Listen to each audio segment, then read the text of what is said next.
اللہ سے انسان کا صرف عبادت کا تعلق نہیں ہے، بلکہ سب سے پہلا تعلق اللہ اور انسان کے درمیان قائم ہوا وہ محبت کا تعلق ہے، اور محبت کا ہے اور محبت کا ہی رہے گا۔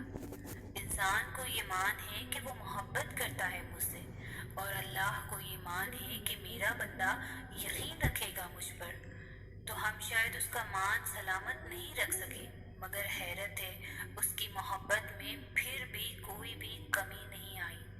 وہ کئی نافرمانیوں کے بعد بھی ہمیں سنتا ہے، ہماری دعائیں قبول کرتا ہے، ہماری تکلیف کو سمجھتا ہے، اور جانتے ہو یقین کیا ہے کہ جب وہ انتظار کا کہے تو انتظار کیا جائے، جب وہ کسی چیز کو دور کر دے تو اس سے دور رہا جائے، جو وہ ہتھیلی پر رکھ دے تو اس کو دل میں بسا لیا جائے، اور اپنے تمام فیصلوں پر اس کے فیصلوں کو ترجیح دی جائے، اس سے محبت کی جائے۔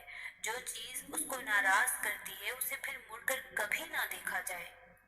کائنات کی تمام تکالیف ایک طرف اور اللہ سے دور ہو جانے کا دکھ ایک طرف، تو کیا اس سے جدا ہو کر رات کو نیند آ سکتی ہے؟ کیا اس کو ناراض کر کے سکون مل سکتا ہے؟ اگر ایسا ہوتا تو وہ کبھی انسان کا سکون اپنے ذکر میں نہ چھپاتا، اور اگر ایسا ہوتا تو وہ کبھی سجدہ نہ بناتا۔ تہجد پڑھنے والوں کے قصے ہی الگ ہوتے ہیں، معجزے بھی انتظار کرتے ہیں ان کی زندگی کا حصہ بننے کے لیے۔ تہجد کی دعاؤں کے لیے تو 7 آسمانوں کے پردے ہٹا دیے جاتے ہیں، اور پھر اللہ ایسے معجزے کرتا ہے جو نہ کبھی زمین والوں نے دیکھے ہوتے ہیں اور نہ آسمان کے فرشتوں نے۔ تہجد کی نماز تک اگر پہنچ جاؤ تو سمجھ لینا اللہ نے تمہیں بہت قریب کر لیا ہے۔ رات کے آخری پہر میں اٹھ کر رب کی بارگاہ میں حاضر ہو جاؤ، اور جو طلب تمہیں اللہ کی بارگاہ تک لے آئی اس میں بھی اللہ کا شکر ادا کرو۔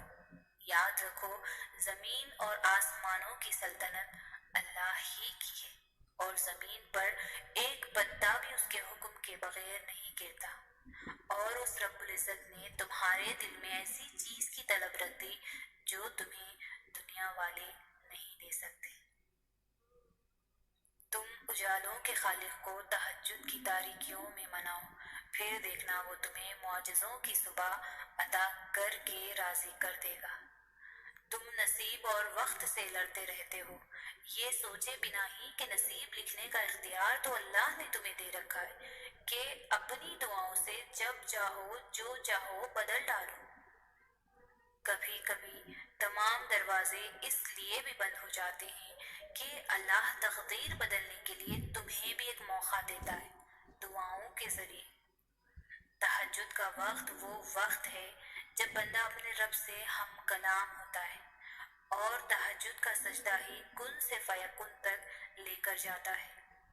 یہ جو مایوسی ہے نا، یہ آج ہے، کل کہانی مکمل ہوگی۔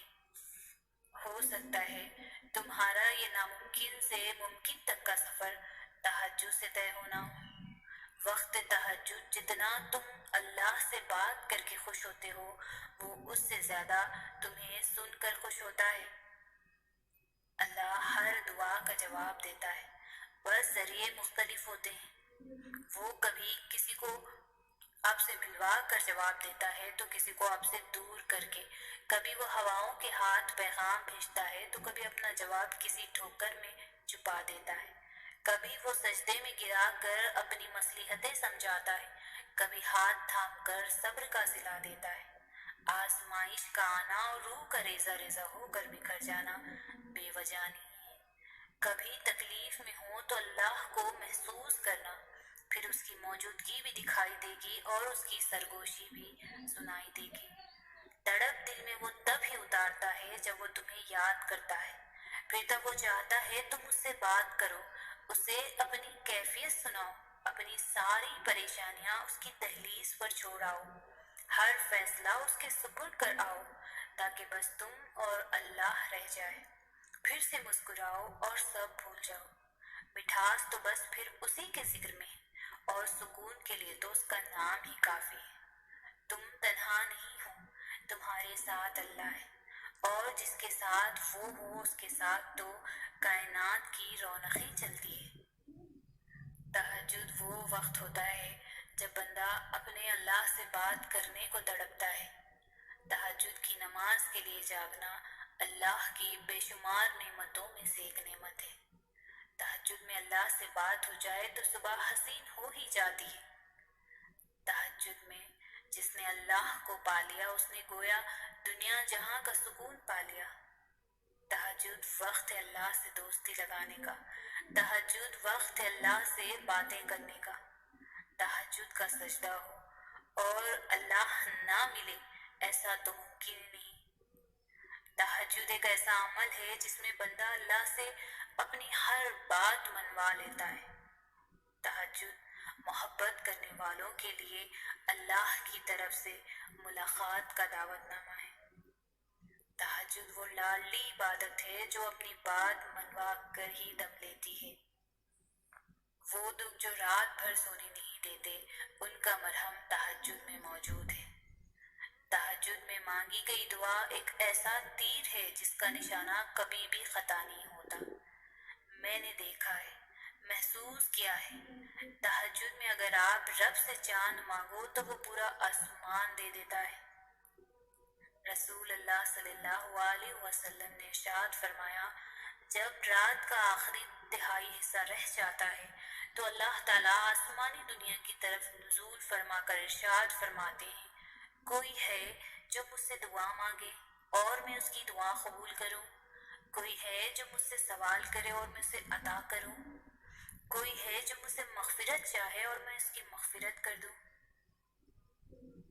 تہجد کا خاموش سجدہ اور زار زار بہتے ہوئے آنسوؤں کا شور اللہ وہ کبھی بھی ضائع نہیں کرتا۔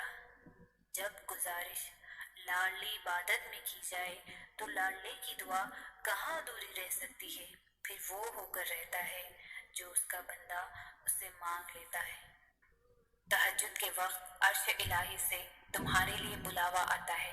اس نماز کا بلاوا عرش الہی سے آتا ہے اور یہ بلاوا ان کو آتا ہے جن کو اللہ خوش کر دینا چاہتا ہے۔ تہجد اللہ کی لاڈلی عبادت ہے تو سوچو تہجد پڑھنے والا اللہ کا کتنا لاڈلا ہوگا، اور اللہ اپنے لاڈلے بندے کی لاڈلی عبادت میں لاڈلی دعا ضرور قبول فرماتا ہے۔